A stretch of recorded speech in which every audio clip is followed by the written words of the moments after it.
Just over a year ago, Chelsea became one of the first Premier League teams to have a Muslim supporters group. Since then, they've hosted an array of different events, created content with the likes of Wesley Fofana, and inspired some of the biggest teams in England to have their own respective Muslim groups as well. A year later, I'm back here at Stamford Bridge ahead of their annual Eid event, and this time it's even bigger and better than before. There's some high-profile guests, some academy players, and some inspiring speakers. But I've actually got here today a little bit earlier so I can catch up with the man behind it all, Zoheb Gaj, the founder of the Chelsea Muslim Supporters Group. Zoheb, a year ago, you set up the Chelsea Muslim Supporters Group. Take me back to the beginning. Why did you decide to set up the group in the first place? So I've been a Chelsea fan all my life, and I've been going to games home and away for the last 7-8 years. I recently got involved with the club as a member of the Fans Forum, where I represented the ethnic and culturally diverse supporters. And through that, it became apparent that there was a need to establish a group such as a Muslim supporters one. And that's where we took it from, really. And, we're here in the iconic Stamford Bridge. How does it feel for you to be part of an organisation so closely linked with the club? It's really a testament to the club and the work that we do, and it feels so special to be involved with them and work together on an initiative such as this. And you've been around for a year now. So what has it surpassed your expectations? What is it that you wanted to create, and how would you sort of review the last 12 months? Yeah, so we've had a lot of success as a group. We've surpassed over 80,000 followers on Instagram and 10,000 others on various other social media outlets, and we've done that with quite a small team as well. So the success has really come from the members, the supporters, and everyone who's been involved. As you said, we've been established for over a year now, and within the first couple of weeks, we held our first Eid event here at Stamford Bridge, and that was a real success. We had 500 attendees attend. Now, you mentioned that first Eid event. I remember coming to that Eid event, and I met your entire family, and I remember your dad who brought me out into the stadium, and he told me about some of the memories that you made as a family, and himself, back in the, I think he said 70s or 80s when he came to Stamford Bridge for the first time. Is there a memory for you in this stadium that really stands out with your family and that you really look back on quite happily? Yeah, so of course, within my family, the Chelsea supporting goes back 4 generations. Wow. So my grandma used to be a Chelsea fan, yeah, and then my dad, as you said, used to come to games in the 70s. That extend on to me, and now my niece is also a Chelsea fan. So there's no glory supporters here. This is like this is it. Yeah, it's not before money bought success and all of that stuff. We were supporting Chelsea in the tough times as well. And I think in terms of memories, it's so hard to point to one specifically with so many great games here over the years. But really, the Eid event here last year was really unforgettable, and it was a special moment. Not only to actually just be here and be part of it, but to make that bridge between football and faith was something very powerful. I actually remember speaking to one of the attendees last year, and they were a diehard Chelsea fan, and I remember them saying that they had this sense, I guess they felt almost overwhelmed at the fact that their club that they'd followed their whole life now has a group that represents them, not just Chelsea fans, but Muslim Chelsea fans.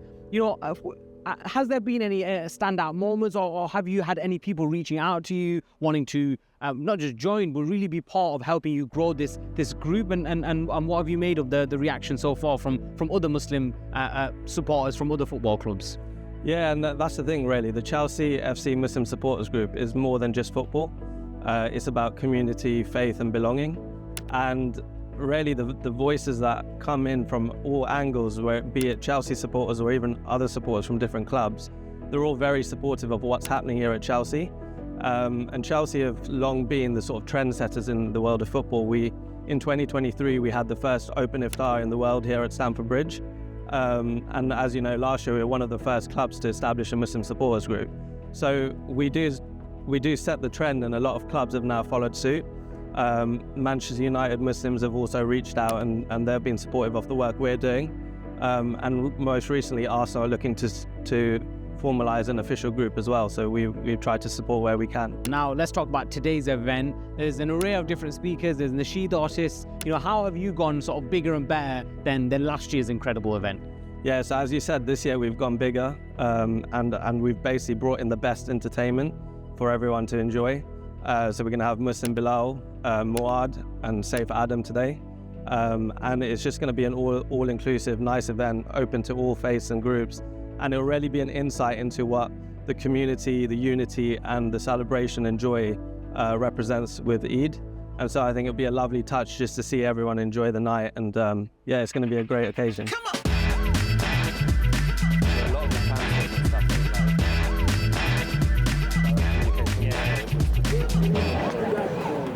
So Chelsea, of course, have an array of different Muslim players, both in their first team and in their academy. How have you sort of worked with them over the last year? Yeah, so we've worked quite closely to the club to be a sort of support system as such. Pre-Ramadan, we had a Ramadan party at Cobham. And so with that, we helped provide gift boxes to the academy players in particular and the families. And it was a nice get-together just before Ramadan to get everyone in the mood. And within the box, we provided sort of prayer mats, Ramadan diaries, and other things that were very useful. I want one of these boxes. They sound pretty good. I know. They came in handy, and a lot of the players actually loved it as well, which was good. I think one of the amazing things about having this group is obviously now we live in an age where, or live in a country where there's a lot more understanding of what Islam is as a faith, but perhaps, you know, in English football fans and even the Premier League and English clubs as well, they still don't actually have an awareness of the things that Muslim players in particular go through. You know, have you found that having this supporters group and having that Ramadan party there, you sort of raised awareness of the fact that these Muslims are fasting for hours on end and still performing on the pitch as well? Yeah, exactly. And one of the key things we did this Ramadan as well was do an interview with Wesley Fofana. So that was exclusive to the Muslim supporters group, and that was on our socials. But that basically meant that people and supporters of all kinds could then tune in and see what it's like as a professional athlete to observe Ramadan and be a professional athlete. And that was quite insightful to actually hear that from Wesley Fofana himself and how he manages, but also how his teammates and coaching staff support him as well. So I remember speaking to you this time last year when you just set up the group, and you said one of the things that you were really passionate about was getting involved in the local community. So tell me, you know, how you've managed to get involved in the local community so far, and what are the plans for the future in regards to that? Yeah, so as I mentioned, our Eid event last year, we managed to raise over £5,000 that went to Ummah Welfare Trust. So that obviously provides aids to our brothers and sisters who are facing hardship around the world. In terms of local initiatives themselves, we're looking to do more of that in the upcoming year. So we're looking to grow our team and the group here.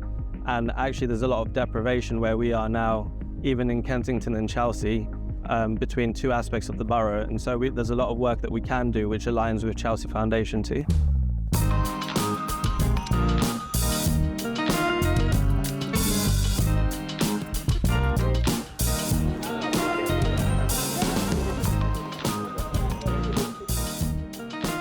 Welcome everybody officially once again to the Muslim supporters group of Chelsea Football Club's Eid celebrations. We're proud to be Chelsea fans, we're proud to be Muslim, and we're proud to be making history together. Eid Mubarak and up the Chels. Sitting on a boat going Santander, cross the water to Morocco, Tangier. Next month shall be.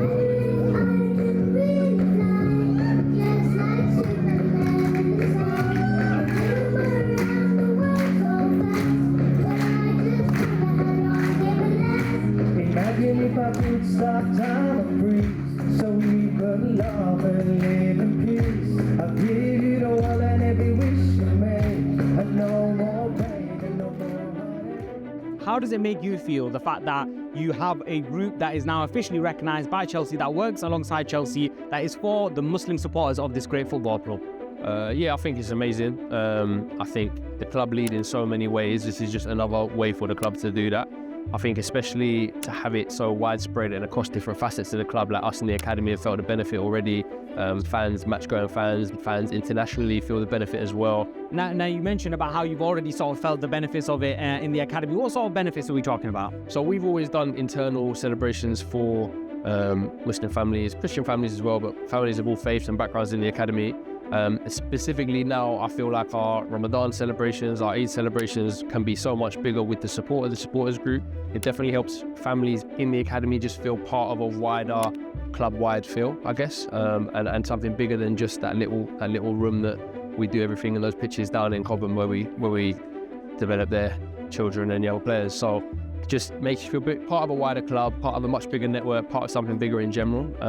In the last Ramadan event, we had the supporters group and Zoheb himself come down and gifted stuff to the families, which was amazing, and it just helped that link straight away. So it's been really good. But behind the scenes, how are Chelsea supporting especially their Muslim players, balance their faith with their athletic aspirations? Yeah, so I can speak from an academy perspective, but I feel like families feel very welcome. Families feel empowered to be themselves. Families know that we have a culturally sensitive environment where things like faith are celebrated and not something to hide. We host yearly events that do that and that reaffirm that message. Even little things like everything being halal and people not having to worry about their food when they come in is something that the club have been really, really big on, the academy have been really, really big on. And then it's just always helps. We have a great recent history of Muslim players in the first team. So those boys who have to balance things like faith and football and character and life decisions have role models to look up to who are really good examples as well. So yeah, I think we do what we can to make people feel included and empowered to be their full selves where possible. Provide spaces, whether it be a prayer space or provide the right food and nutritional requirements. But yeah, just the whole wide club doing more and more and having those players in the first team environment is amazing as well. We now see that nearly every club's got at least one or two Muslim players. So we work with clubs, raise awareness, obviously support Muslim players in their environments. But I think the sport groups like what Chelsea have, Arsenal have, and a few others, I think it's great for the fan base as well, because it brings the fans closer to their clubs. It raises awareness to the club around Ramadan, around Eid, and what they can do to obviously embrace the fans as well. You know, the halal food, prayer spaces. So I think now we're seeing a lot more accommodation for the Muslim fan base as well. Like I remember all those years ago when I first converted to Islam, I was almost scared to tell people I was a Muslim because so much bad press was surrounding it, and it was like, and now like I'm in prestigious places like this, like Stamford Bridge, and we're doing an Eid event, you know, greeting with Salaam Alaikum on the stage. So it's just beautiful, and it shows how far we've come and the diversity. And, you know, like everyone feels included, you know, feels at home in all these different spaces. And not, like when I was in school, I used to tell a story about a guy called Wakas in school who was shy to show he was a Muslim. Like people was even a bit embarrassed. So for people like that, for the people like Wakas in my school that I grew up with, it's nice, like you don't have to be shy of your background, your heritage, or where you're from. You can be more proud of it, you know, and it's more accepted. So it just shows how far we come. So it's beautiful. I love it. Football is such a unifying sport, but in maybe previous years, maybe 10, 15 years ago, it wasn't as inclusive to Muslims as it is right now. You know, how does it make you feel as a Muslim yourself, as a football fan yourself, to see these measures and these initiatives coming about that allow Muslims, especially Muslim athletes, to be able to embrace their faith and also continue to perform on the pitch? Yeah, alhamdulillah, like I feel like the gates have opened, and people are getting recognised for their true talents. And now it doesn't matter what colour you are, what religion you are, there's everybody getting a fair shot. And alhamdulillah, we've got some British-born Muslims as well that I'm really happy to see. And yeah, the future looks good, inshallah.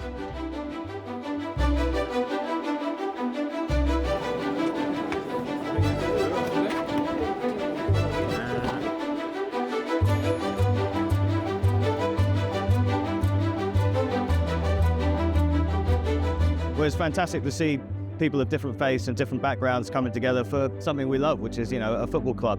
And football's got a history of bringing people together in communities and building communities. So it's fantastic, even as someone like myself who's not necessarily part of this community, to come along and just see love being shared and a love for football. I'd like to think that Chelsea in general are quite a progressive and forward-thinking club. So it's fantastic. I'm very proud to be a Chelsea supporter to see the club, fostering this sort of environment.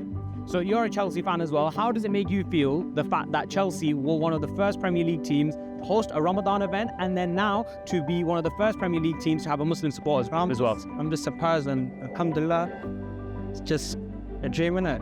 I've never thought that it would be Chelsea. I think it shows that they're really evolving, and like we can all actually come together as like an ummah and like work together. Chelsea, we support every single religion. And me being a Muslim, it was just a dream come true, and like, I never thought that it would be Chelsea.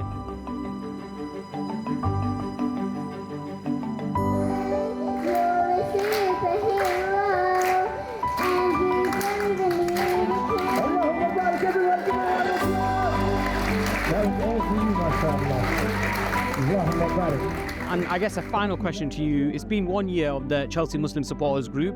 In the next year, what are you hoping to achieve? Yeah, so we've got quite grand plans, but at the same time, we want to focus and grow our members. But with that, grow the team too. As I mentioned, we'll get involved in charity initiatives, and we just want to be able to host events like the one today for our members and support players and fans where we can.